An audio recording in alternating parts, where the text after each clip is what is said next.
మనస్ఫూర్తిగా నమస్కరించుకుంటుంది. చేరి వచ్చిన ప్రతి అన్నకు, ప్రతి తమ్ముడికి, ప్రతి అక్కకు, ప్రతి చెల్లికి శిరస్సు వంచి చేతులు జోడించి మనస్ఫూర్తిగా నమస్కరించుకుంటున్నాం.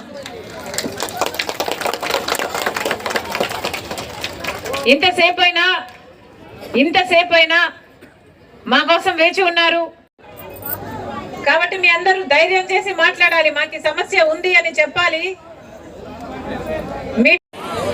చంద్రబాబు గారు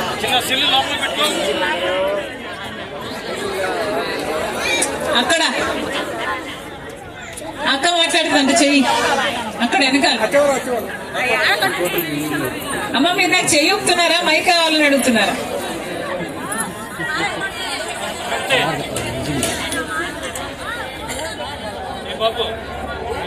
అమ్మా ధైర్యంగా మాట్లాడాలి. మీ సమస్యల గురించి మీరు మాట్లాడకపోతే లోకానికి తెలియదు. లోకానికి తెలియకపోతే మీ సమస్యలు పరిష్కారం కావు. కాబట్టి మీ అందరూ ధైర్యం చేసి మాట్లాడాలి. మాకు సమస్య ఉంది అని చెప్పాలి. మీడియా దాన్ని క్యాచ్ చేయాలి. అప్పుడే మీ సమస్యలకు ఒక పరిష్కారం దొరుకుతుంది. అన్న మీరు మాట్లాడతారా? అదిగో అక్కడ వచ్చి పోయిన సంవత్సరం డబ్బులు కూడా అసలు వెళ్ళాము. ఏం పేరు? ఉపాధి హామీ పని మీకు పన్నెండైతే చేసిన డబ్బులు కూడా పడుతుంది మేడం. అమ్మ ఉపాధి హామీ పని మీకు అవసరం, మీకు కావాలి, పని కావాలి. కానీ పని పెట్టట్లేదు. పని పెట్టినా పేమెంట్లు ఇవ్వట్లేదు.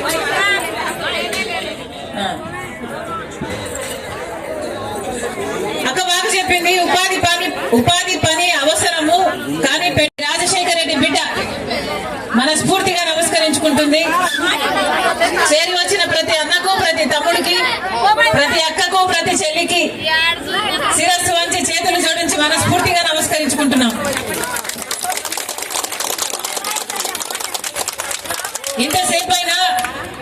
ఇంతసేపైనా మా కోసం వేచి ఉన్నారు. మీ పనులు మానుకొని మా కోసం సమయం చేసుకొని ఇంత దూరం వచ్చారు. మరొకసారి ప్రతి ఒక్కరికి నమస్కరించుకుంటున్నాం. రాజశేఖర రెడ్డి గారి గురించి మేము కొత్తగా మీకు చెప్పాల్సింది లేదు. రాజశేఖర రెడ్డి గారు 5 సంవత్సరాలు ముఖ్యమంత్రిగా ఉన్నా 5 సంవత్సరాలలో ఎన్నో పథకాలు అద్భుతంగా అమలు చేసి చూపాడు రాజశేఖర రెడ్డి గారు. రైతులైతే గుండెలో పెట్టుకున్నాడు రాజశేఖర రెడ్డి గారు.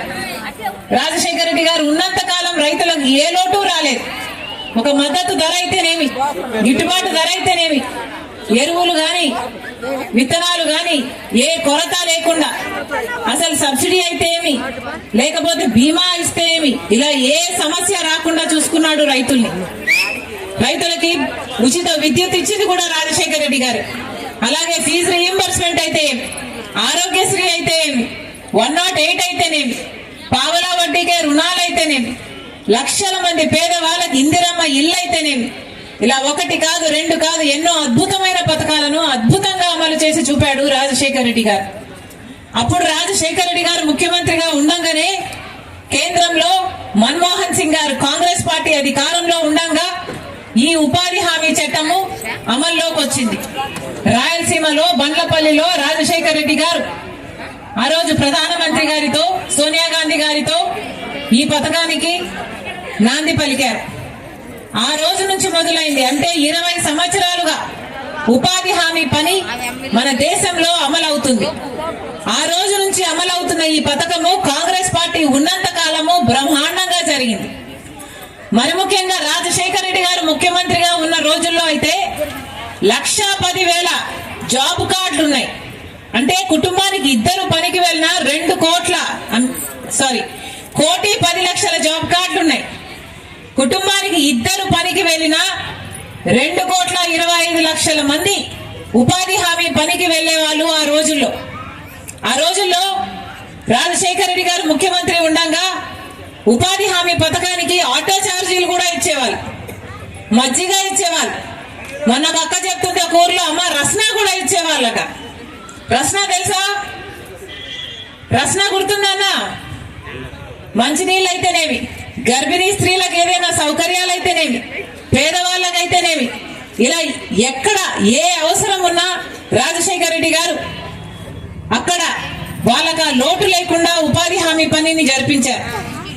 రాజశేఖర రెడ్డి గారు ఉండగా ఉపాధి హామీ పని కోసము మాకు డైరెక్ట్ గా డబ్బులు పడేటట్టు చూడండి, మధ్యలో కమిషన్లు కట్టింగ్లు లేకుండా చూడండి అంటే ఏకంగా ఒకేసారి 60 లక్షల అకౌంట్లు ఓపెన్ చేశారు ఆ రోజు రాజశేఖర రెడ్డి గారు ముఖ్యమంత్రిగా ఉన్నప్పుడు.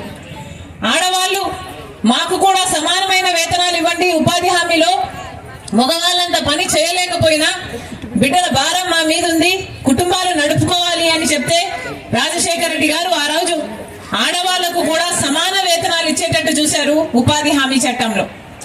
కానీ ఈ రోజు ఉపాధి